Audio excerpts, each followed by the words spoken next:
Et voilà. Je vous rappelle que le sujet que nous abordons depuis la semaine dernière est un sujet qui est lié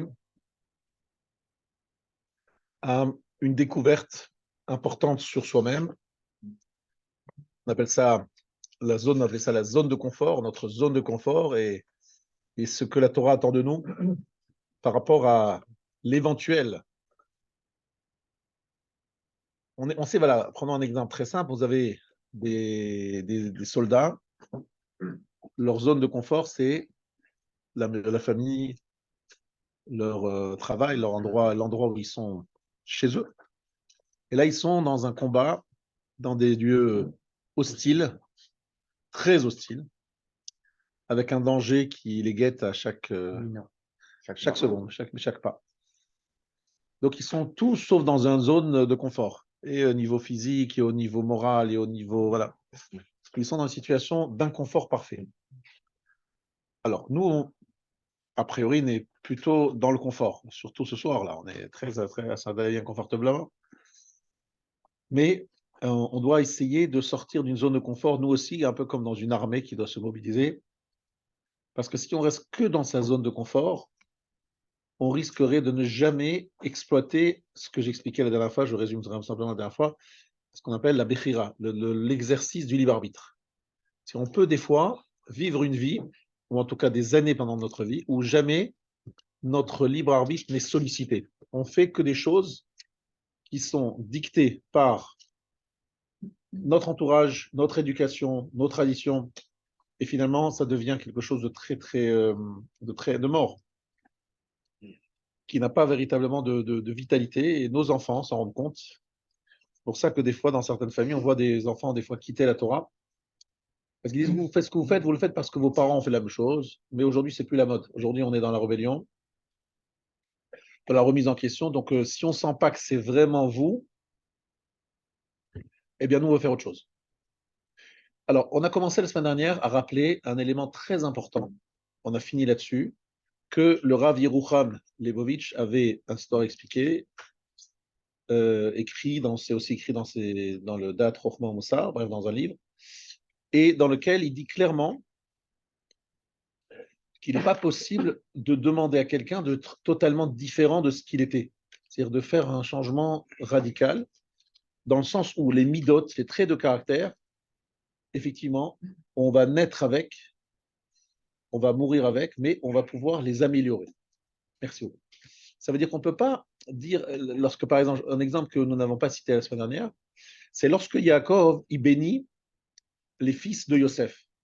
Il met sa main droite sur la tête de Éphraïm et la main gauche sur la tête de Ménaché. Et là, Yosef intervient. Il dit, mais papa, tu es en train de recommettre encore une fois le même balagan parce que c'est l'aîné, c'est Ménaché, le cadet, c'est Éphraïm, et tu es en train de donner une priorité à Éphraïm. Ça ne va pas du tout. Et qu'est-ce qu'il lui répond, Yaakov? Il répond quelque chose de très bizarre. Il dit, t'as raison, et Menachet sera aussi quelqu'un de bien, non, surtout, mais Ephraim, il sera quand même plus que lui. Justement, papa, je t'ai demandé de donner une bracha avec la main droite à Ephraim, à Menachet, qui est le premier-né, pour éviter les problèmes. On sait que le premier-né, il a des prérogatives. Pourquoi tu vas mettre la zizanie dans la famille? Qu'est-ce qu'il répond, Yaakov? Il répond rien. Il dit, non, t'as raison, Menachet aussi sera quelqu'un de bien, mais je continue, voilà, je mets quand même à main droite sur. C'est pas une réponse. Réponse à cette interrogation que je vous pose, c'est tout simplement qu'il n'y a pas de possibilité pour Jacob de donner à Ephraim des forces qui ne sont à donner des forces qui seraient celles qui sont prévues pour Ephraim. Ephraim, effectivement, il va avoir un leadership, c'est Yoshua Binoun, qui n'est pas comparable avec le leadership de Ménaché. Ça ne sera jamais le cas. Alors c'est vrai, Ménaché, il aura aussi des gens importants dans sa descendance, dans sa lignée, c'est sûr qu'il va faire des grandes choses, mais le rôle d'Ephraim dépasse en importance le rôle de Ménaché. Qu'est-ce que vous voulez que je vous dise? C'est offert, c'est un peu un cadeau d'Hachem, mais sur laquelle Yaakov met une bracha. C'est-à-dire, il dit si seulement les forces qu'il y a dans Ephraim pourraient éventuellement se développer et être utilisées au mieux. D'accord? Alors, dans leur paroxysme. Mais il ne peut pas changer le cours des choses, il ne peut pas remettre Ménaché en priorité, il ne peut pas changer le rôle de Ménaché. Ménaché sera le second, alors que c'est le premier. Sauf qu'il n'y aura pas de conséquences négatives, néfastes, puisque finalement, Ménaché va accepter son rôle de second, même s'il est premier-né. Jusque-là, ça va. Donc ça, c'était par rapport à la zone, on parlait de la zone de confort, c'est-à-dire qu'un juif, il doit savoir que même si on lui demande des efforts, on ne va pas lui demander de faire des choses qui sont contre sa nature.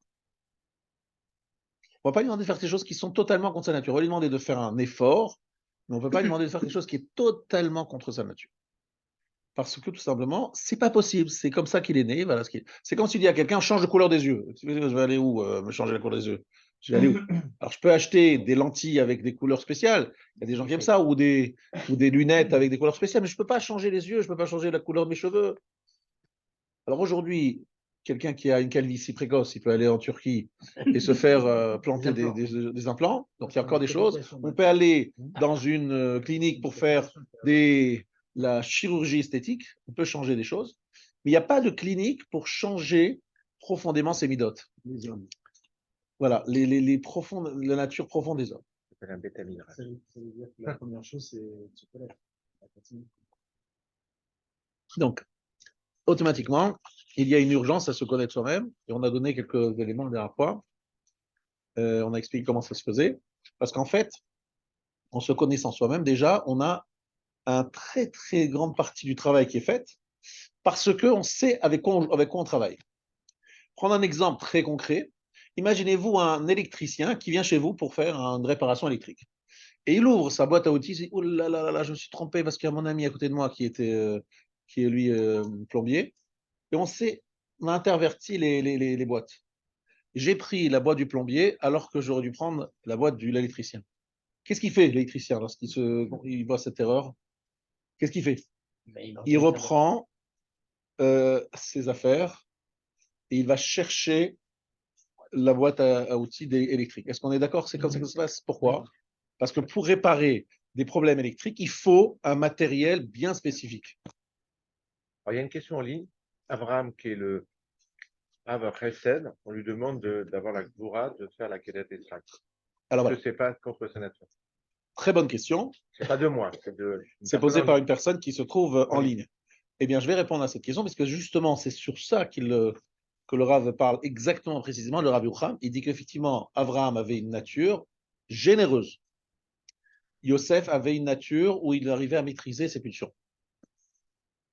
Yehuda avait une nature où il avouait la vérité, il était prêt à prendre les risques et d'avoir le courage de dire une vérité, même si elle n'était pas bonne pour lui.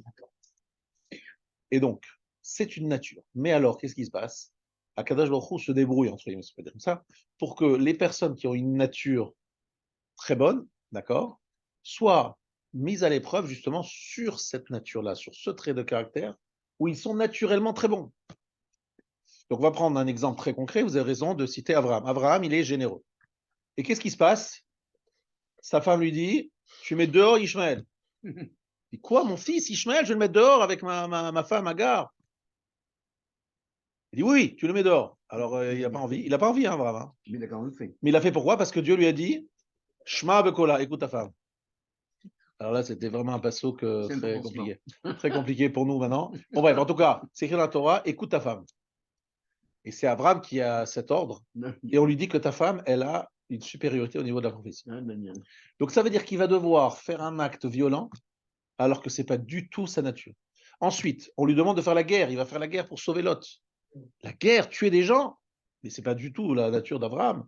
Ensuite, il va devoir ligoter son frère, son fils Yitzhak, alors que ce n'est pas du tout sa nature. Bref, il se trouve dans des galères, il est mis à l'épreuve, dans des domaines où justement il est très étranger, ce n'est pas du tout son truc à lui, ce n'est pas sa façon d'être. Et c'est justement ça qui est très intéressant dans cette étude, c'est que Hachem nous dit, je veux que tu conserves intacte ta qualité, mais je te préviens déjà que sur ta route, il y aura des épreuves. Il va falloir que tu tiennes bon. Et un exemple, voilà, on parle de Yaakov dans la paracha. Toldot, c'est Yaakov. C'est la vérité. Quelle épreuve terrible. Le mensonge. De dire un mensonge à son père Yitzhak, à son propre père. Je suis Esav. Vous dites, mais c'est pas possible, c'est l'homme de la vérité.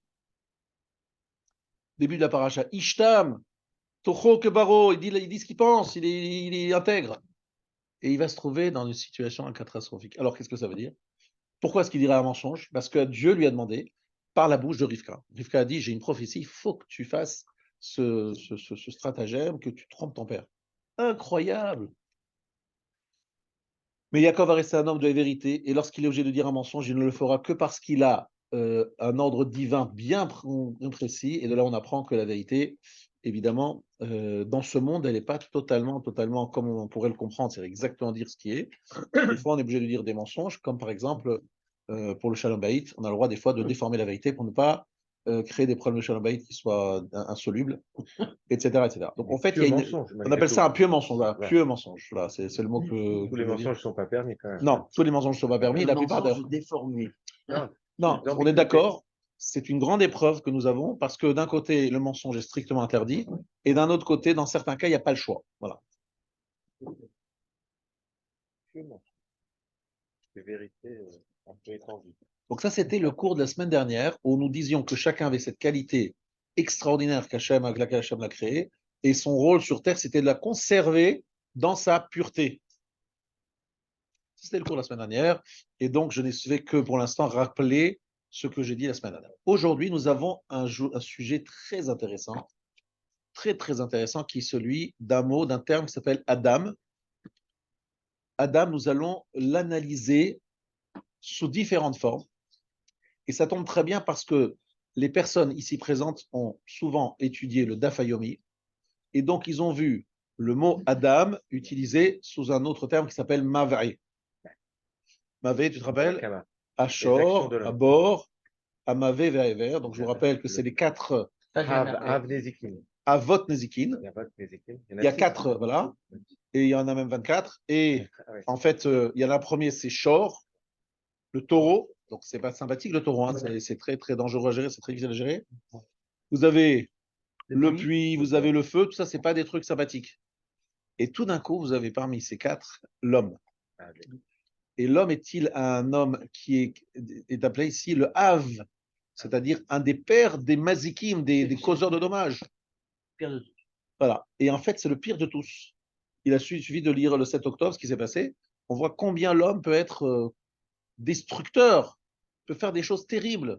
Les nazis, etc. C'est pas des hommes. Alors pourtant, ils ont 2 yeux, 2 oreilles et ils ont un cerveau. Je ne sais même pas comment on peut les appeler.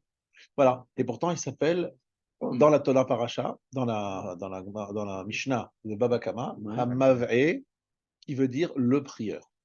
Le prieur. Le prieur. Pourquoi? Parce que Mav'e, ça vient du mot ba'a, bayou, c'est-à-dire celui qui en demande, celui qui est en recherche. Et donc, vous trouverez d'ailleurs dans le mot Adam, faites très attention, le mot Adam, écrivez-le entièrement. Aleph. Oui. Non, c'est pas Aleph. Dalet. Même. Aleph, Dalet, même. C'est Adam. Aleph, Dalet, même. Regardez la partie cachée du mot du Aleph, c'est Lef. La partie cachée de Dalet, c'est Let. Et la partie cachée de même, c'est même. Ça fait combien? Ça fait Mitpalel. Mitpalel qui prie.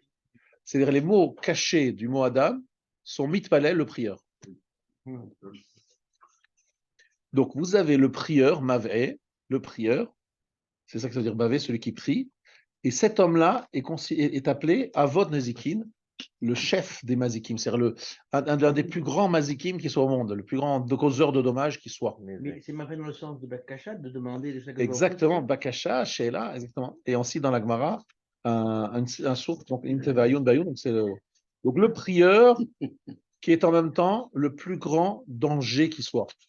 Vous sachez que c'est tellement évident de voir, relisez le 7 octobre, ce sont des prieurs destructeurs, c'est-à-dire des gens qui ont utilisé la religion pour faire de la plus grande destruction, le pogrom.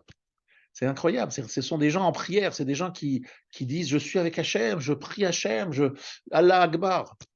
Ils font une prière. Non, c'est pas nouveau, mais écoute bien, les croisés, c'est la même chose, l'Inquisition, c'est la même chose, les pogroms, c'est toujours la même chose qui revient. Les chevaliers teutoniques, pareil. C'est-à-dire des gens qui débrandissent le Mav'e, le fait, je suis le prieur, je suis le proche de Dieu, et au nom de Dieu, ils font les pires atrocités, en plus avec la conscience tout à fait tranquille. Ils tuent avec une conscience tranquille, sans se poser de questions, savoir, non, Hachem, il veut ça, Dieu, il veut, Dieu, il va me bénir, Ils ont un Dieu, il va passeport. m'apporter. C'est Daniel, terrible. Vous l'aurez pris avant de Daniel, voler. ils ont un passeport. Donc le Mavé, qui veut dire le prieur, c'est l'homme qui est mazik. Incroyable. Le plus grand destructeur, c'est un homme qui est convaincu de faire une mission, on va dire, sainte. Et si vous lisez Mein Kampf, mais je vous dis, je sais pas si c'est tellement la lecture qu'il faut absolument avoir au pied de son lit, mais en tout cas, vous verrez là-bas que même Hitler, il a des principes et il considère que ce qu'il fait, cette attaque contre les Juifs, est de nature à apporter au monde à bien-être. Les Juifs sont des gens qui nous dérangent. Ils nous dérangent, nous empêchent d'être tranquilles, sereins. C'est ce qu'il écrit. Et en fait, pourquoi il dit ça? Mais c'est pas. Je vous raconter une histoire, vous écoutez bien cette histoire. Un jour, dans une yeshiva en Pologne, en Europe de l'Est, il y a non, c'est la yeshiva de Mir qui s'est déplacée à Shanghai. Et il y a un des Bachorim, un des élèves qui est sorti quelques instants et il a entendu la voix d'Hitler qui était diffusée par des radios et qui était en train de dire « Nous allons nettoyer le monde des Juifs ». Pourquoi? Parce que les Juifs nous empêchent d'être tranquilles et sereins. Alors il est retourné à la yeshiva catastrophé, il a dit « Mais vous avez entendu Rav Yecheskel Evenstein, vous savez ce qu'ils disent là, ce qu'il dit Hitler ?» Il a répondu, pour une fois, il dit quelque chose de vrai. Pardon? Il dit quelque chose de vrai. Il dit, les Juifs, ce qui est dérangeant chez eux, c'est justement ça. C'est qu'ils sont toujours en train de se remettre en question, d'avancer dans un domaine de spiritualité, et ça dérange les autres personnes qui n'ont pas envie d'être tout le temps gênées. Un Juif, il passe, il a ses tzitzit, il a sa kippa, il parle de tefilin, il est en train de parler du loulav, une fois il a son souka, une fois il y a un monsieur qui vit une vie laïque totalement, sans aucune présence de Dieu, et dit, mais qu'est-ce que vous faites, vous, là? Dieu, il m'a dit ça, et Dieu, il demande ça, et Dieu, il attend ça, parce que dans le monde futur, et parce qu'on va mourir, et parce qu'après, il y aura le Olam Haba, et le Gan Eden. Il dit, mais attendez, oh là, mais de quoi vous parlez? Moi, je suis comme la paracha de cette semaine. Et savent qui dit, Ani Olech Lamut. Le Rav Shapira nous disait, moi, j'ai un projet jusqu'à la mort. Après la mort, je connais rien. C'est pas mon sujet. Moi, je veux que jusqu'à la mort, je vive agréablement, confortablement. Je veux rien de d'autre. Donc ça, je suis d'accord d'entendre ce genre de projet. Mais ne parlez pas de après la mort et ce qui va se passer, machin. Et le juif, il est là en train d'envoyer ses messages. Les chrétiens ont repris ce que les juifs avaient dit, et l'islam aussi. C'est tous des talmidim de juifs, puisque Mahomet est un juif, fils de il étudie avec son oncle, Rabbi Yitzhak, qui lui enseignait la Torah. Il a beaucoup de références de Torah. Il y a l'Ancien Testament chez les chrétiens, donc il y a une véritable, on va dire, ils sont imbibés de culture juive. Et ces juifs, qu'est-ce qu'ils font dans le monde? Ils disent, vous savez, il y a un monde futur, et ils parlent de toutes sortes de choses qui font que l'homme ne peut pas vivre tranquillement sa vie en disant, mais j'ai pas de problème de conscience, qu'est-ce qui se passe après la mort? Il n'y a rien. Donc laissez-moi tranquille. Et les Juifs sont là en train de nous déranger. Voilà ce que disait Hitler. Et quelque part, là, pour une fois, il dit quelque chose de vrai. On dérange. On dérange. Et ça, c'est très, très difficile à dire. Donc pourquoi je dis ça? Parce que ici, la première chose que le Rav ici cite dans la définition de Adam, c'est la Gemara, Babakama, Daf Gimel Amudbet, Im Tevayun Bayou. Mais là, il cite quelque chose de très intéressant, le Rav Chaim de Brisk. Que dit le Rav Chaim de Brisk? Qu'est-ce que ça veut dire prier? D'après le Rav de Brisk, il y a deux nécessités, c'est une halakha que l'on peut mettre en pratique et qui vaut vraiment la peine d'être pris en pratique. Avant de commencer la Hamida, la Shmona Esrei, qu'est-ce que vous vous dites? J'ai envie de me concentrer, j'ai envie de penser à la traduction de chaque mot, je veux que chaque mot, je sois concentré dedans. Il y a une autre kavana qu'il faut avoir au moment de l'Amida. C'est quoi? Être devant Hachem. Je suis Omed Lifnei Hachem. Je suis debout devant Hachem. Donc ces deux kavanotes, selon Ephraim Kenibris, celui qui n'a pas eu la kavana d'être devant Hachem, il n'a pas fait la tefila. Parce que ça peut être une machine à traduire des mots hébraïques. C'est pas ça le but. La tefila, c'est d'être devant Hachem, de lui parler.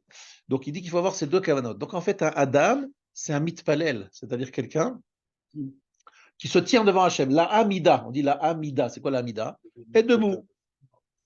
Omed Lifnei Hachem. Donc en fait, la première définition du mot Adam, c'est d'être Omed Lifnei Hachem, mitpalel, et en même temps savoir qu'on peut être l'un des pires destructeurs que le monde, pire que les animaux. Et plus que ça, Mahutam, on est un mazik potentiel. On est un être qui essentiellement est un mazik. On est vraiment potentiellement un mazik, un causeur de dommages. Alors, Av Benezikin et Omed Lifnei Hashem. Alors le Rav il dit Romemut kazot veshiflut kazot. Quelque chose de si grand et quelque chose de si bas. Un destructeur et en même temps un homme qui est devant Hachem. Ça c'est l'homme. Mavé, c'est Adam. Av Benezikin et Mitpalel. Alors moi je vous ai expliqué que des fois le fait d'être croyant va renforcer la conviction dans le mal et va nous rendre plus cruel encore et plus, on aura plus d'énergie à détruire. C'est une des lectures. Et une autre lecture que vous devez savoir, ce qui est très compliqué, c'est que lorsqu'on est avec Dieu, on risque d'oublier les hommes et de s'éloigner de la gente humaine et de se dire, voilà, moi je suis avec Dieu, de plus être conscient de ce que c'est l'homme. Et c'est un vrai sujet de savoir être en même temps avec Hachem, mitpalel, omed ifnei Hachem, et en même temps être avec les hommes. Et c'est des fois pas compris, pas bien compris, pas bien vécu. Et ça, il faut bien se le répéter. Donc, vous avez compris cette première lecture du mot Adam?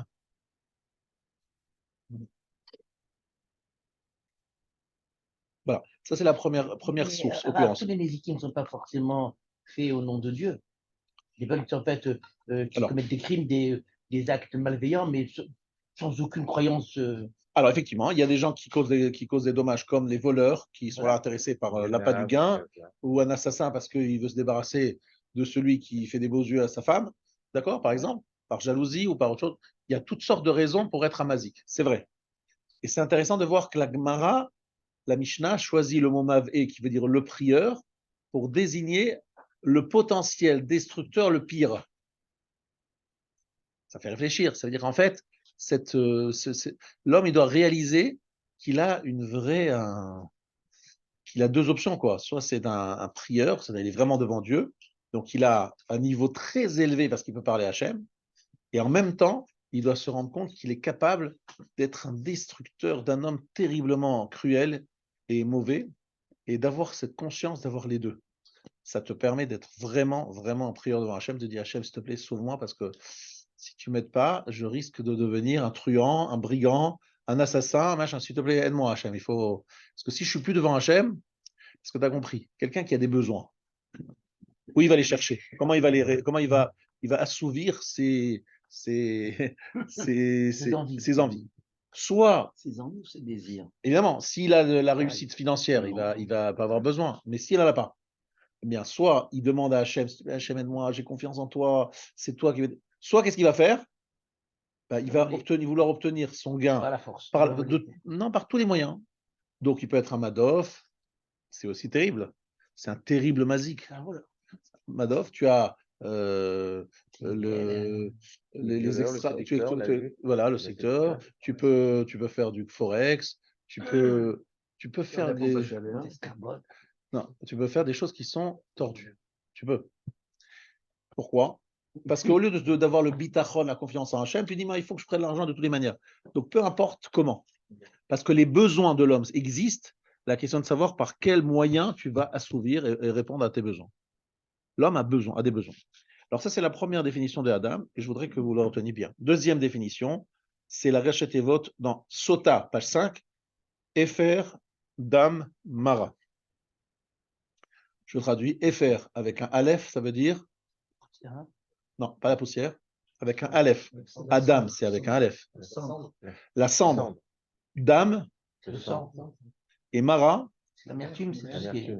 Non, mais c'est les eaux amères, vésicule biliaire. Alors, monsieur le médecin, vous allez nous expliquer, c'est vrai, vous avez raison, qu'est-ce qu'elle fait, cette vésicule? Elle sert à quoi? Et qu'est-ce qu'elle peut entraîner? Je ne savais pas que tu avais un contrôle. Ça. Contre surprise. Voilà. Bon, en principe, la vésicule biliaire, ça aide essentiellement à digérer les graisses. À digérer les graisses, etc. C'est vraiment ça, c'est pas comme de la salade avec du gras et du sucré, et de l'acide, c'est pour ça qu'on a de la digestion. Et le deuxième point, par rapport à la vésicule biliaire, c'est son rôle principal, vraiment principal, c'est vraiment que la digestion. Il y a à tel endroit. Mais il y a ce côté un petit peu amer, même très amer, qu'on goûte, très très amer, même dans tous les cas. Voilà. Maintenant, il peut y avoir des conséquences sur le moral, dans le sens où, si on appelle ça se faire du mauvais sang, C'est une vieille théorie. se faire la bile, se faire la C'est une vieille bile. théorie, hein. Pardon? C'est une vieille théorie de Platon. C'est ça. Ah oui. Il pensait les humeurs comme ça. Voilà. On pensait que les humeurs étaient liées à la vésicule biliaire. Exactement. Et aujourd'hui, c'est vrai que les découvertes scientifiques montrent que ce n'est pas le cas. Mais ce qui est très intéressant, c'est que dans l'imagerie des Chachamim, on est Oui. donc en Simara Sota, on est au 4e siècle, 5e siècle, vous êtes dans cette période-là, on pense que c'est la bile qui est à l'origine des sauts d'humeur, des changements d'humeur. C'est très intéressant. Vous avez un homme qui se résume en cendre, sang et vésicule. Ça veut dire quoi? Alors, ça veut dire qu'en fait, l'homme, c'est pas ça. L'homme, c'est un esprit. L'homme, c'est une âme. Non, l'homme, c'est aussi un corps. Et le corps, c'est quoi? C'est quelque chose qui est, on va dire, pas stable. Un jour, on se lève, on a la pêche, et une fois, on n'a pas la pêche. Une fois, ça passe, le repas, il est bien digéré. Des fois, pas. Des fois, c'est compliqué. On a des hauts et des bas. On n'est pas stable. On est d'accord? Alors, lui, il appelle ça mara. Mara, ça veut dire, on a des fois, voilà, une mauvaise humeur. Alors, c'est lié à la vésicule. Il y a ces deux côtés. Alors, qu'est-ce que ça veut dire? Ce changement de nature, cette instabilité de l'homme qui est liée à son corps peut avoir une influence sur son moral, comme son moral peut avoir une influence sur son corps et maîtriser ça. Mais tout ce que l'homme doit savoir, ça veut dire que l'homme a été pris de la terre. Éfer, c'est la cendre, c'est ce qui reste de nous lorsqu'on nous a brûlés. Dame, le sang, on sait ce que c'est, et on sait très bien ce que c'est Mara maintenant. Ça veut dire quoi? C'est qu'un être humain, il doit être conscient d'avoir un corps, parce que très souvent, l'homme, il s'identifie à son corps, il en est très fier, etc. Le corps, ça peut se transformer rapidement en de la cendre, malheureusement. On l'a vu aussi il n'y a pas longtemps. Là, le sang, c'est lorsque le sang se coule, c'est... Bref, l'homme est un être très fragile et qui n'a pas vraiment... Alors, il faut qu'il soit conscient de sa fragilité. Maintenant, regardez bien. Le mot Adam, il vient du mot Adama. C'est quoi Adama? La terre. Mais regardez ce que dit Nachmanit, c'est très important cette source, qui n'est pas écrite ici dans le Rav, c'est écrit dans le Ramban sur Parashat Vayera. Là-bas, le Ramban, il pose une question énorme, et j'aimerais que vous écoutez bien la question. C'est de savoir à quoi servent les épreuves d'Abraham, puisque Hachem, il sait très bien qu'Abraham, il est capable de les réussir ou pas. Il le sait, Hachem. Pourquoi avoir mis Abraham à l'épreuve? À quoi ça sert? Grande question. Peut-être à transmettre la capacité de résister aux épreuves à sa descendance. Alors, s'il a en lui, ça devrait passer dans les gènes. Il se découvre lui-même. Lui-même, il n'a pas de question sur lui-même, mais la véritable raison, dit le Ramban, c'est le Hotsimina Koach et la Poal, c'est-à-dire ce qui est potentiel, le mettre en application, mais il ajoute. Pourquoi? Parce que le salaire d'une action n'est pas le même que le salaire d'une bonne pensée, d'une bonne intention. On peut avoir toutes les meilleures intentions du monde. Tant qu'on n'a même pas mis ça en pratique, le salaire, le sahar n'est pas le même. Hachem, il veut qu'on mette les choses en pratique. C'est pour ça que nous s'appelle Adam. On s'appelle Adam à cause de Adama. Parce que dans la Adama, qu'est-ce qu'on fait? On plante des graines et ça donne quelque chose qui était en potentiel et ça permet de sortir les potentialités. C'est ça la terre. Elle sort les potentialités dans la graine. Ainsi, l'homme, il a des potentialités qui doivent se réaliser. C'est pour ça qu'il s'appelle Adam Minoshon Adama. Et ce qu'on attend de l'homme, c'est pas qu'il ait en lui, ah, moi je suis prêt à faire ci, moi je suis prêt à faire ça, moi je suis j'ai des bonnes pensées, des bonnes intentions, tout ce que tu veux, des bonnes intentions. Mais et nous, qu'est-ce que tu fais? Agis Ah maintenant. non, moi je suis prêt à tout. Hein, vas-y, fais. Qu'est-ce que tu as fait? On va te juger sur les actes, pas sur les déclarations et même pas. Tu peux penser, même si tu dis et tu es sincère dans ce que tu dis, mais tu ne fais rien, on te dira, monsieur, tu n'as rien fait. Tu as bien parlé, tu as eu des bonnes intentions, mais qu'est-ce que tu as fait? Ça suffit pas. Parce qu'Hachem, dans ce monde, il demande Adama. Il faut qu'ils s'investissent. Il veut non seulement qu'ils s'investissent, mais qu'ils sortent qu'il a en lui et que ça s'exprime, ça se réalise. Minakor la poal. C'est ça, Adama, faire sortir une graine et faire sortir la plante de la graine. Il n'y a rien de plus impressionnant comme exemple que cette graine. Qu'est-ce que tu peux imaginer que dans une graine pareille, qui est toute petite, une graine c'est tout petit, il y a dedans potentiellement une énorme plante, un arbre, dans une graine comme ça, toute petite. Elle pousse, c'est incroyable ce qui sort de une graine. Mais c'est pas possible, ça c'est parti dans ce petit machin. Ainsi l'homme, on se dit, moi je suis pas capable, moi je sais pas, machin. Mais non, tu es capable de choses énormes, monsieur. Mais bouge-toi. Mais non, mais j'ai l'intention, je suis d'accord, j'ai envie. Et tout ça, c'est gentil. Arrête de parler. Montre ce que tu es capable de faire à la Khalamassé. Ça, c'est Adam ina Adama. C'est ce qu'Israël a privé. Il faut montrer qu'est-ce qu'on est capable de faire. Être capable de faire, c'est sortir quoi? C'est-à-dire quoi? C'est les midot qui doivent apparaître dans les actes, effectivement. Et lorsqu'on parle de la Emouna et du bitachon, c'est bien gentil, mais qu'est-ce que tu es capable de faire au moment d'épreuve? Donc, qu'est-ce que fait Akadosh Baruch Hu? Il prend Abraham, il dit montre ce que tu es capable de faire. Abraham, on savait qu'il était capable de faire, mais il l'a montré, il l'a fait. Alors Akadosh Baruch Hu dit pour les générations, regardez, ça c'est l'homme idéal. Non seulement il parle, non seulement il professe, mais voilà ce qu'il fait, voilà ce qu'il est prêt à faire, voilà ce qu'il fait. Et c'est donc un exemple pour nous tous. C'est que lorsque des fois on a des épreuves dans la vie, on se dit ah non, moi je ne suis pas d'accord. S'il y a des épreuves. Donc j'étais dans un cas de Shalom Bayit il n'y a pas longtemps. Et donc il me dit monsieur, il étudie, les machins, etc. Je lui dis mais monsieur, vous avez ici l'occasion de montrer que vous êtes prêt, vous êtes capable de prendre sur vous et de surmonter une épreuve très difficile. Je reconnais, très difficile, mais vous êtes prêt à surmonter. C'est le moment de montrer. Vous voulez démissionner, divorcer, c'est plus facile, effectivement. Mais là, vous avez l'occasion de montrer que vous allez aller au-dessus, être plus fort, tout ça.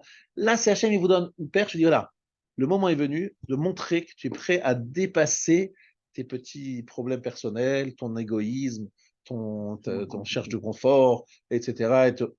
Montre-le, c'est le moment. Non, c'est dur, j'arrive pas, c'est de sa faute, et elle est ceci, elle est pas ceci, elle est pas cela. Découvre-toi, montre-toi. Alors des fois, il y a pas rien à faire, je suis d'accord, mais des fois, il faut y aller. Ou le verre est cassé, il peut plus se recoller. Voilà, peut-être. Mais en tout cas, c'est ça qu'Akadosh nous attend de nous. Dans chaque mariage, chaque personne ici a des moments de tension avec sa femme, ça fait partie du quotidien. On sait tous que c'est des moments où Hachem nous attend au rendez-vous en disant voilà, elle t'a mal parlé, tu laisses passer, c'est pas grave. Bon, allez, là, elle était pas en forme ce jour-là, c'est pas grave. Elle n'a pas fait ce qu'elle s'était engagée à faire, c'est pas grave. Tu passes outre, mais ça, c'est notre signe d'accord, c'est Nisayon. Il dit que le mot Nisayon vient du mot Nes. C'est comme une perche pour bien montrer loin, voilà ce que je suis. C'est pas assez visible de loin, on voit une grande perche de loin. On voit, voilà ce que je suis, pas seulement ce que je suis capable de faire, ce que j'ai envie de faire, ce que j'ai fait. Ça, c'est Abraham Avinu. Vous êtes d'accord avec moi? Vous avez bien compris? Donc Adam, il achète Adama. Adama, c'est faire sortir Minakoach et la poêle, du potentiel. Oui.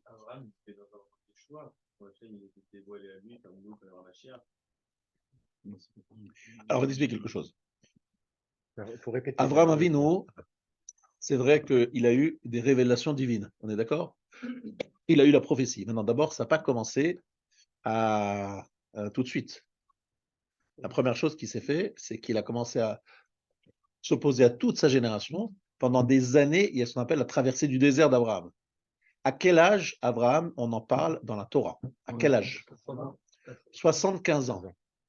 75 ans, mais c'est quand même beaucoup, 75 ans. Qu'est-ce qu'il a fait jusqu'à 75 ans? Pas beaucoup. Il a vécu 75 ans, 75 ans, mais il s'est un tiers de sa vie, c'est tout. Sauf que ça fait quand même plusieurs années où il est en combat sans il a être... galéré. Il a galéré, exactement. Il a galéré.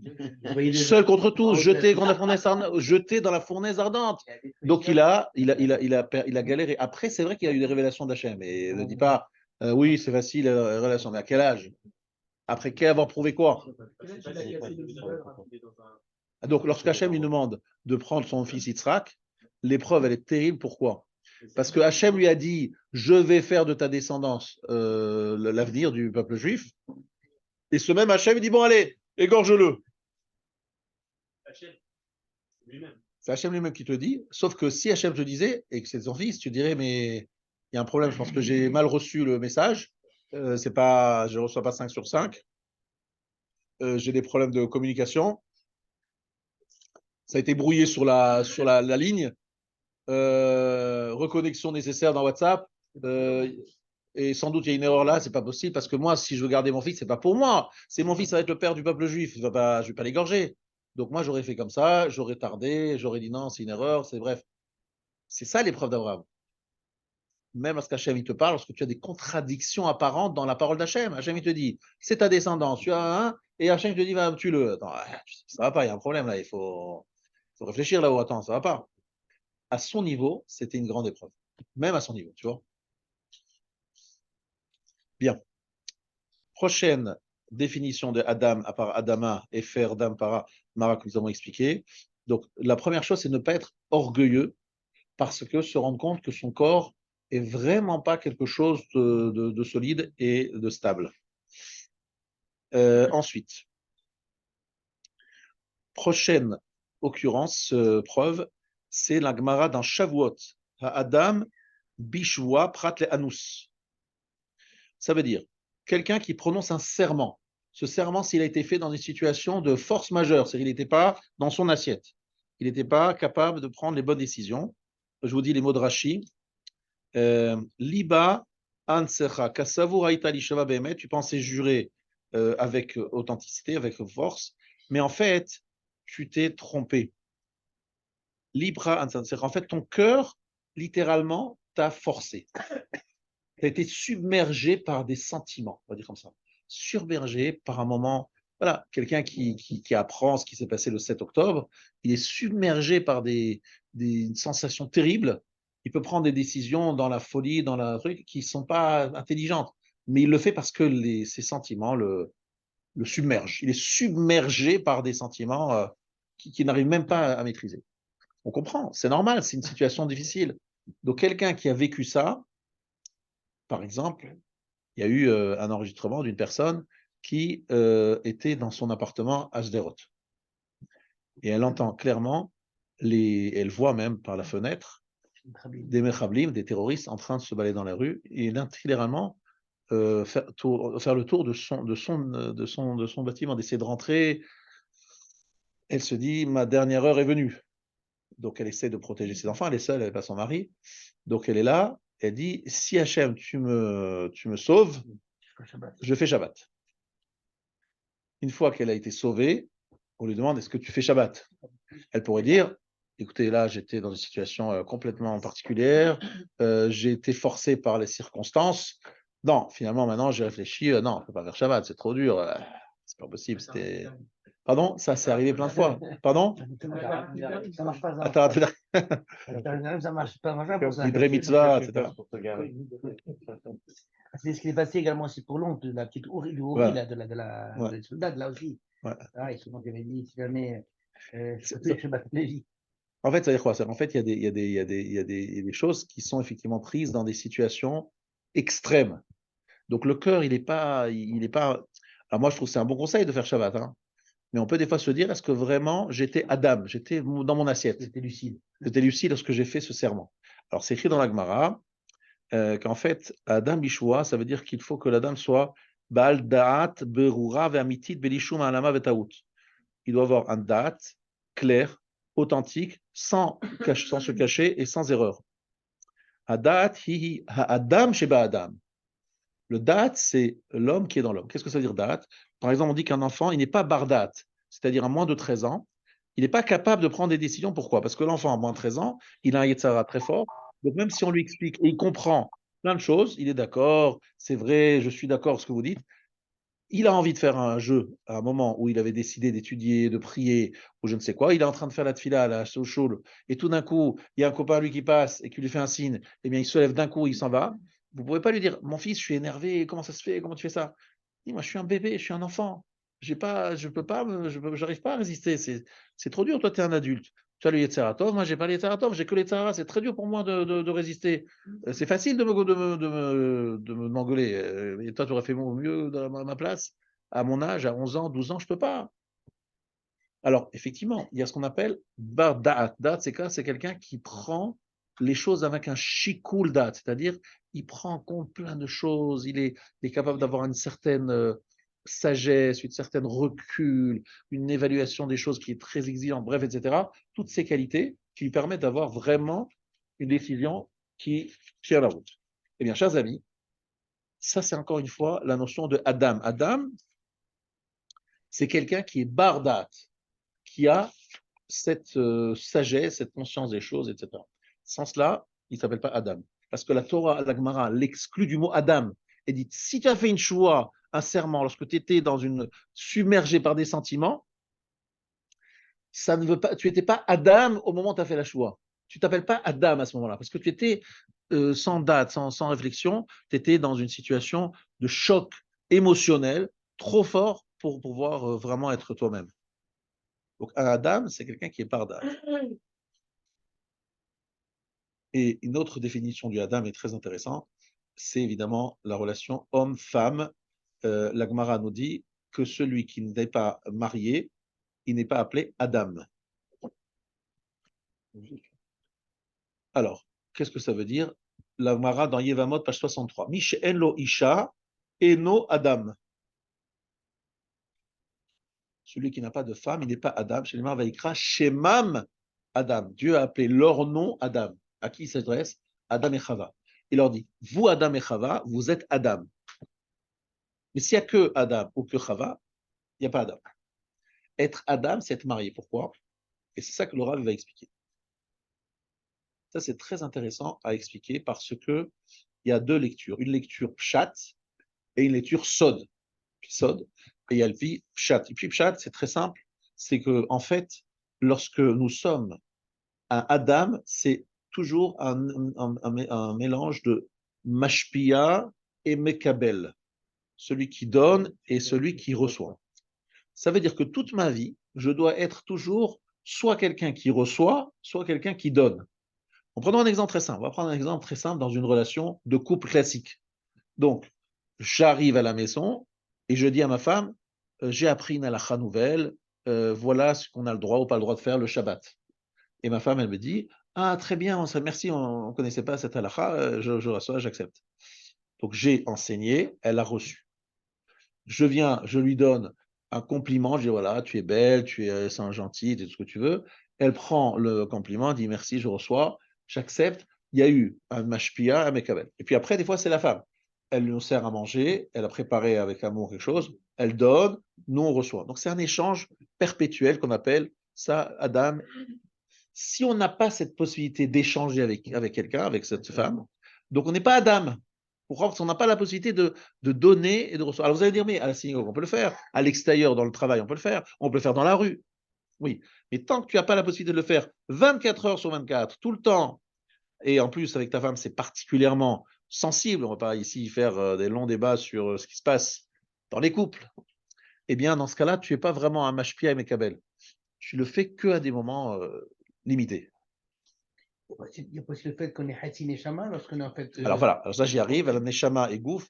Alors la Neshama est mashpia sur le Gouf, et le Gouf est mouche-pas de la Neshama, c'est vrai, mais le fait de devoir le sortir, encore une fois, extérioriser quelque chose, tu vois, c'est pas à l'intérieur de toi, c'est quelque chose qui se fait en extérieur, et c'est toujours le même principe. L'homme, il doit exprimer des choses, doit faire sortir mina koach el hapoal, doit exprimer, de faire sortir lorsque quelque chose qui est potentiel se réalise. Comment on le fait? Dans le cas d'un couple, c'est continuel, c'est perpétuel. C'est tout le temps. Maintenant, Alpisod, toute la création de l'homme a été créée. Vous savez que j'ai découvert ça il n'y a pas si longtemps, que le Dat Vunot, il écrit que le Triat Ametim, c'est obligatoirement une âme, un corps. C'est pas possible qu'il y ait une âme sans un corps. Parce qu'il y a des gens qui se trompent, ils pensent après, plus tard, il n'y aura plus de corps. Il c'est pas possible. Pour grandir, l'âme ne grandit que parce qu'elle influence le corps. S'il n'y a personne à influencer, elle ne grandit pas. C'est quelqu'un qui pourrait penser qu'il va s'isoler. Voilà, si vous avez l'intention. J'ai entendu il n'y a pas longtemps, dans un média, des femmes qui habitent dans un monastère. Quel est le programme de ce monastère? Ce sont des femmes qui ont fait le vœu d'abstinence des chrétiennes. Elles sont recluses là-bas. Votre programme, madame, vous faites quoi?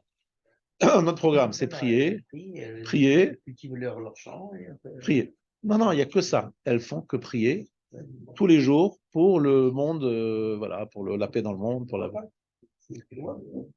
Alors, est-ce que la Torah accepte qu'il y ait des jeunes filles en sortant du séminaire qui décident de rentrer dans un monastère cachère? Mais non, parce qu'en fait, le corps humain a des besoins. Non, encore une fois. Elle décide, elle vous dit, moi je suis prêt à mettre un X sur les enfants, sur la relation avec un homme. Non, je reste dans un monastère, mais je prierai toute la journée. Si une fille propose ça à un rave, elle dit voilà ma proposition pour ma vie, je voudrais rester seule. Il n'y a pas de réalisation. Il n'y a pas de réalisation. Mais elle prie. J'ai pas prié, mais Voilà.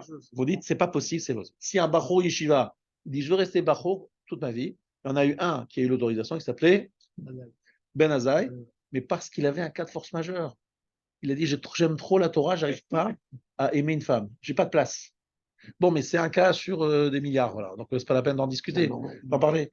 Parce que même un Bachor, j'ai connu des Bachorim à la Yeshiva, j'étais moi-même soufflé, impressionné à la Yeshiva de Ponewich il y a en 2000, non, c'était même pas en 2000, c'était en 82, 84. 1985-88. Et je voyais des gens, vraiment, je me disais, mais ces gens-là, c'est pas des êtres humains normaux, quoi. Je les vois, ils mangent pas, ils dorment pas, ils étudient tout le temps, et ils ont l'air qu'ils kiffent.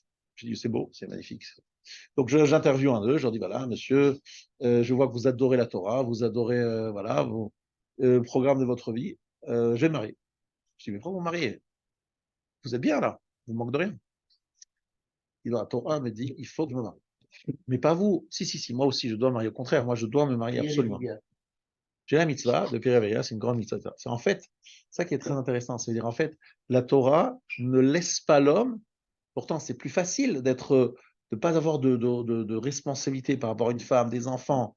Là, vous rentrez à la maison, elle fait la tête, elle fait pas la tête, elle est contente, elle est pas contente. Il y a les enfants qui crient, les enfants qui vous réveillent la nuit, les machins, la scolarité, ils sont à l'école, ils sont pas à l'école. Comment on va? Ouh, c'est un balagan, pas possible, là, tranquille, célibataire, machin. Aïe, aïe, aïe, aïe, aïe. Ça, c'est la Je sais pas si facilité. c'est mon casse-tête ou Gemara. C'est une vie triste, Rav. Non, mais monsieur, il adore, il étudie avec plaisir. Mais c'est une vie Ça coûte triste. moins cher. Ça coûte moins cher. Ça coûte C'est moins cher. d'accord. C'est une vie triste. Il n'est pas triste, le monsieur, il étudie avec plaisir et avec joie. Et ça le mène à où? Ça le mène à un Talmid Chacham et Atsoum extraordinaire. Demain, tout le monde va demander, poser des questions. Le Chazon Ish, il n'a jamais eu d'enfant. Jamais eu d'enfant. D'accord. Il a vécu avec une femme, je ne sais pas comment elle a vécu, elle a survécu celle-là, parce que ce n'était pas facile de vivre avec un Sefer Torah en plus de pas avoir d'enfant. C'est pas évident, mais bon, semble-t-il qu'il avait beaucoup de bonnes midotes, je pense que c'est le cas. Et en plus, il n'avait pas d'argent. Donc vraiment, il vivait dans une situation terrible en termes matériels. Pas d'enfant, un mari qui est tout le temps dans son limoud. Vraiment, c'est une salégade, hein, la femme du Chazonish, parce que je ne sais pas comment elle fait. Pardon? Beaucoup de mérite, exactement. Vous avez bien choisi.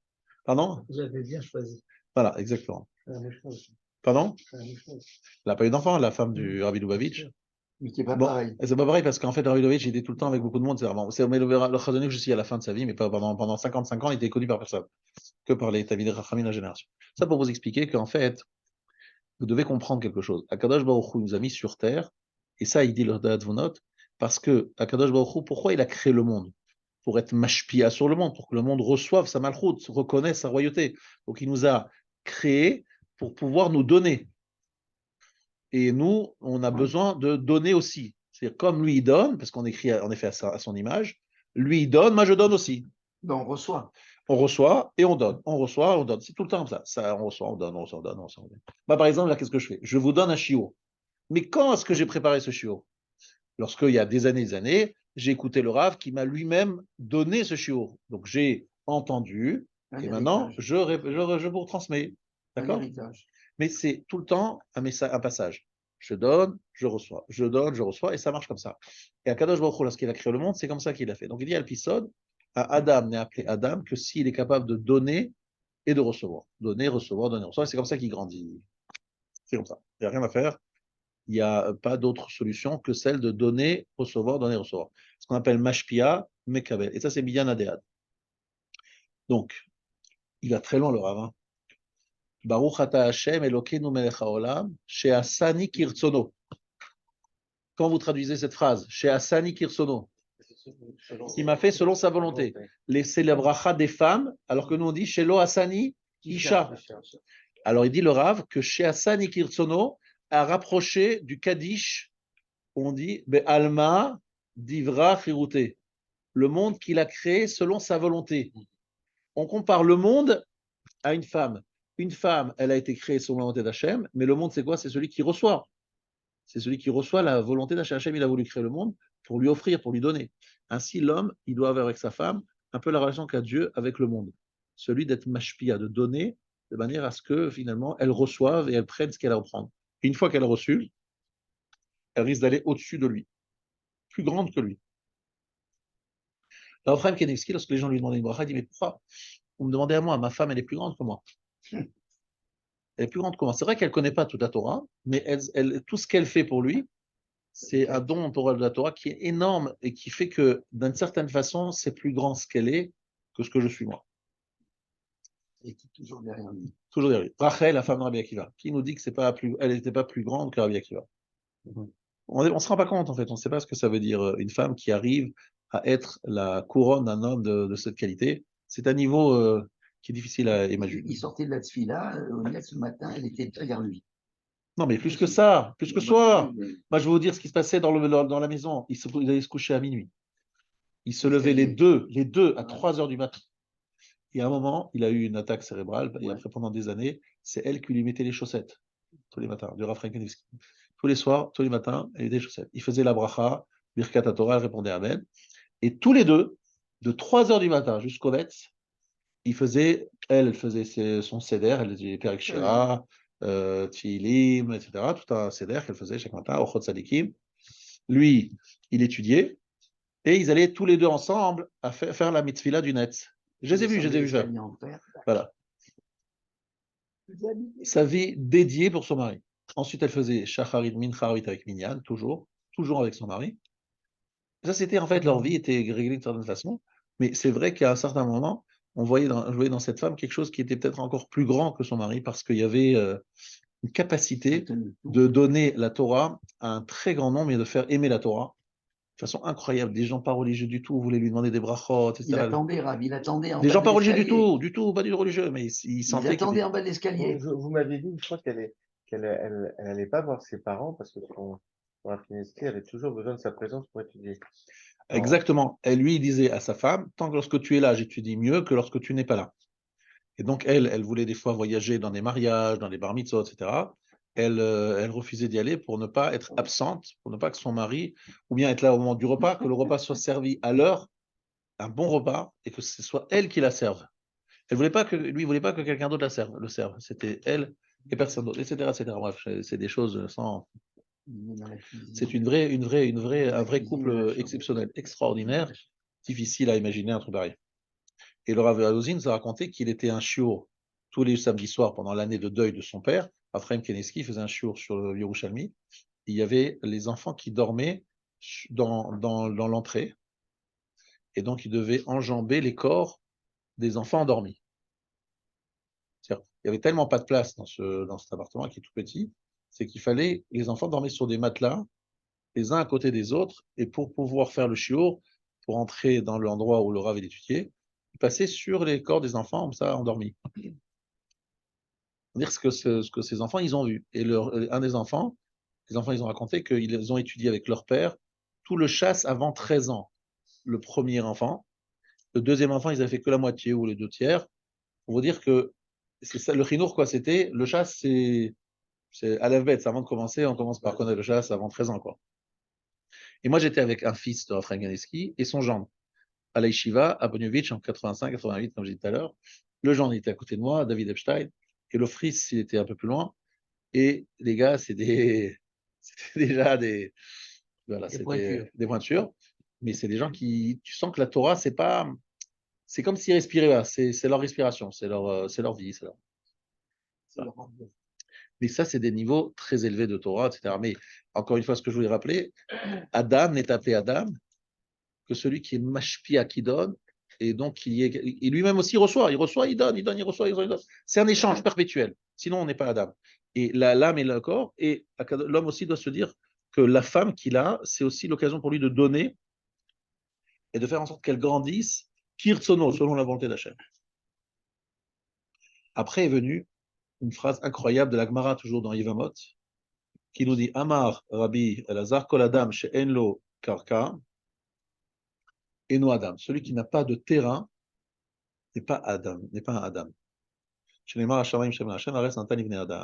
veut dire qu'en fait, si vous lisez ça, toute personne qui n'a pas de bien immobilier ne sera pas appelée Adam. Donc, messieurs, au moins acheter une tombe. Faut en tout cas avoir un carca. Il y a des gens qui achètent leur tombe très tôt. Il y a des promotions sur Arazetim. Promotion, Vie apprenable sur 40 000. sur la Havaït. Arazetim, c'est pas 48. Pardon? Arazetim, c'est plus cher. Ah, c'est moins cher. Ouais, c'est une bonne chose d'acheter ce tombe. Les situations, c'est plus cher que Arazetim. Bien sûr. Parce que Arazetim, maintenant ça change grâce en fait à ce qu'ils sont en train de faire comme nettoyage dans le quartier. Bon, c'est pas le sujet, on va sortir au sujet. En tout cas, tout ça pour vous expliquer qu'il faut avoir un carca, il faut avoir un terrain pour être appelé Adam. Bien sûr. Qu'est-ce que veut dire carca pour être appelé Adam? Ça veut dire quoi? Alors là, l'explication que donne ici le Rav est très originale. C'est pas le pshat, le premier pshat qui vient à notre esprit. Alors, c'est quoi? Parce que Mishen lo Isha et non ikra Adam, Mishen lo Karka et non ikra Adam. C'est vraiment deux phrases qui se suivent dans la Gemara dans Yevamot, page 63. Réponse du Rav Yerucham, qui est très intéressante. Rak lo le tapes bashamaim. Il dit que la nature de l'homme, qui a une motivation spirituelle élevée, s'il appelle ça les tapes bashamaim, ça veut dire vouloir arriver dans les cieux, vouloir accéder aux cieux. Alors ça veut dire quoi? Ça veut dire qu'en fait, la plupart des gens qui font teshuva, ils ont le sentiment, des gens qui font teshuva, même des gens qui sont très religieux mais qui veulent vraiment se rapprocher d'Hachem, ils ont l'impression que ce qui les rapproche d'Hachem, c'est une prière et une étude. Ils n'ont pas le sentiment que lorsqu'ils vont rendre service à quelqu'un, ou qu'ils vont par exemple amener leur père faire une course, ou aller vivre une visite médicale par exemple, ils ont l'impression qu'ils ne sont pas en train de se rapprocher d'Hachem. Lorsqu'ils vont faire une visite à un malade, ils n'ont pas l'impression, ils ont l'impression, bon, on fait... Parce qu'en fait, l'homme a le sentiment que quand est-ce qu'il est en contact avec Dieu, il grandit, il est en train de faire un stein, comme il appelle ça, un élévation, un grand niveau spirituel, mais lorsqu'il est en train de faire un acte concret, matériel, il se rapproche pas d'Hachem. C'est le sentiment qu'on a. Et ça, le Rav, il disait, l'eau le tapes bashamaim. Pas celui qui va accrocher, attraper Hachem dans les cieux et tu laisses tomber les choses terrestres, entre guillemets. Non. Sache que peut-être que ce qui te va te faire le plus grandir, le plus encore, c'est l'acte de chesed que tu vas faire à tel point en Botaï. Je vais vous raconter quelque chose qui est difficile à croire. C'est le Rav Zafrani qui m'a dit d'abord, et après je l'ai vu dans plusieurs endroits. Le Chazonish, lorsqu'on lui demandait qu'est-ce qu'il faisait, qu'il a et le srout d'être un des grands décisionnaires de tous les temps, il a dit c'est parce que, en tout cas certains ont dit de lui que c'est parce qu'il faisait Kiboud Avahem de façon incroyable. Tous les jours que Dieu fait, il allait voir sa mère. Il passait une demi-heure avec elle avant d'aller étudier. Tous les jours. Passait de longues minutes. Lui, il faisait attention à chaque minute. Donc, pour lui, c'était énorme. Et il a dit, s'il arrive à quelque chose, c'est grâce à Kibud Avem. Kibud Avem, c'est un acte, entre guillemets, de quoi il parlait avec sa mère? Il parlait de Tosfot, de Rashba, il parlait de choses simples. Nous, on a l'impression que pour grandir, il faut sortir de l'attraction terrestre. Il faut aller au-delà. Il faut être dans un monastère. Et en fait, dans l'acte de chesed, nichum avelim, bikur cholim, rendre service à quelqu'un, on fait quelque chose, mais on n'a pas ce sentiment, on ne le ressent pas comme ça. Quand mon cher Renaud, je dis dans Parashat Nitzavim, la Torah, elle n'est pas au fin fond Lo du bashamaili. ciel ou pas Alors, au fin fond de Alors l'océan, là, on peut l'expliquer autrement. Là, on va expliquer que là-bas, que la Torah dit là-bas, c'est que c'est l'explication de la Torah, sa compréhension, l'accession à la Torah. Lo bashamaimi. Là, on est en train de dire que tu dois avoir carcasse, c'est-à-dire que tu dois rester les pieds sur terre. Tu as compris ce que ça veut dire avoir un lien avec le côté terrestre et être très proche de l'appréhension du terrestre. C'est pas le saint de l'arc qui était pendant qu'il était en train de trouver ces chaussures-là. Alors, effectivement, ça, le lien. il y a aussi un cordonnier qui s'appelait Hanor, qu'Hachem a pris avec lui dans le ciel. Et qu'est-ce qu'il faisait pendant qu'il préparait ses chaussures? Il pensait aux combinaisons du nom divin, des hautes pensées kabbalistiques. Et le Rav Israël Salanter a dit non, ne croyez pas que c'était des hautes pensées. Il était en train de penser à une chose, que cette chaussure-là soit de qualité. Il voulait faire une bonne chaussure. Ah, il prenait de l'argent. Il prenait que l'argent qui lui faisait des nécessaires pour continuer à faire d'autres chaussures. Mais lui, ce qu'il se lui demandait, quel est ton métier? Ah, mais j'ai pas de métier, moi. moi, je rends service aux gens. Après, tu prends l'argent, parce que pour pouvoir continuer à leur rendre service, je suis obligé de prendre l'argent. C'est tout à fait le contraire du monde des affaires. Le monde des affaires, c'est prendre le maximum d'argent en faisant le moindre effort et en arnaquant le maximum la personne en face. En fait, qu'est-ce que représente, comment les autres gens, les gens qui voient la chose depuis Ahmed, je suis épicier, je m'appelle Chavetz Chaim, il y a quelqu'un qui vient et qui va acheter 1 kilo de pommes de terre. Je lui dis, ça coûte 5 zloty. D'accord? Je lui donne 1 kilo et après je dis, écoute-moi, je ne suis pas sûr, j'ai peur que ce ne soit pas très précis la balance, je t'en rajoute. Il rajoute des pommes de terre. Pourquoi? Parce que son but à lui, c'est pas de prendre l'argent, c'est de lui rendre service, de lui donner de la pommes de terre. Et il a peur de le voler et surtout ne pas voler quelqu'un, ne pas léser quelqu'un, donc il donne plus. Par exemple, le Chavetz Chaim, il a passé des heures, des jours à vérifier ses livres. Là, par exemple, avant de venir ici, je suis allé chercher un autre livre à l'échaud. Je l'ai ouvert, plein de pages blanches. Plein de pages blanches. Donc, lorsque j'ai acheté ce livre, je peux dire, attendez, mais c'est quoi ça? Tu m'as vendu un livre, je ne peux pas utiliser des pages, je ne peux pas lire, donc tu es un voleur. Alors, ce n'est pas le Rav Wolbe, parce que ça fait des années qu'il est niftar. Mais ce que je vous expliquer, c'est que le Chavetz Chaim, pour ne pas rentrer dans le risque de voler, il vérifiait chaque volume pour voir s'il ne manquait pas une page et si tout était à sa place. Mais combien d'heures ça prend, ça? Il dit, mais moi, je ne veux pas voler. Je ne veux pas voler. Donc, si je vends, je vérifie. Ce qu'il offrait, il ne vérifie pas. Et ce qu'il vendait, il vérifie. C'est pour nous montrer, en fait, une autre façon de voir la relation avec les affaires, les ventes, les achats, etc. C'est une autre façon de faire. Donc, ce que je voulais dire, c'est que celui qui n'a pas de karka, c'est-à-dire qui n'est pas associé à des réalités terrestres du quotidien, qui n'a aucun lien avec ça, il n'est pas un Adam. Un Adam, c'est quelqu'un qui sait vivre avec la terre, c'est-à-dire avec les relations terrestres. Il est sur terre, il a les pieds sur terre. Lui, c'est un Adam. S'il n'est pas sur terre, il est dans un monastère, ben, c'est plus un Adam. C'est un homme qui est complètement dans un autre monde. Vous comprenez ce que je veux dire? Alors, c'est vrai que dans les soirées, vous verrez qu'il dit c'est bien de s'isoler de temps en temps, etc. C'est autre chose, mais pas au quotidien et pas tout le temps. Ce qui crée beaucoup de problèmes. Hein, parce que nous, on regardait le Rav Shach, il faisait des fois les courses. Il voulait faire les courses pour sa femme. Alors, comme il était très, très concentré dans son limoud, c'était pas très bon de lui donner des courses à faire. Pourquoi? Alors, il y a deux exemples que la yeshiva a raconté. C'est qu'il est en train de marcher dans la rue et il est rentré dans un poteau. Et il a dit, excusez-moi, monsieur. Il n'avait pas remarqué que c'était un poteau. Après, on l'a vu arriver à la maison avec les mains comme ça. Les mains, c'est-à-dire arrondies, le bras arrondi. Qu'est-ce qui s'est passé? En fait, il avait acheté une pastèque. Il l'avait mis comme ça, mais il ne s'est pas rendu compte que la pastèque était tombée. Pourquoi? Parce qu'il était tellement dans ses pensées qu'en fait, je ne sais pas si c'est la meilleure personne pour faire les courses, parce que là, c'est une catastrophe. Mais il voulait rendre service à sa femme. Donc tu dis, mais pourquoi on envoie ce genre de gens faire des courses? Mais lui, il voulait les faire, parce qu'il voulait rester carcasse sur la terre. Il ne voulait pas rester seulement dans les cieux. Il faisait en sentant qu'il faisait pas seulement rendre service à sa femme, c'est rester avec des pieds sur terre. Vous comprenez ça? Ça, c'est très important. Voilà, Rabotai, ce que je voulais dire ce soir. Je vous souhaite Rosh Chodesh Mevorach. On peut faire Kaddish, non? Abi Chanan Ben Akash Omer, Ratzah, Kadosh Baruch Hu, les Akod et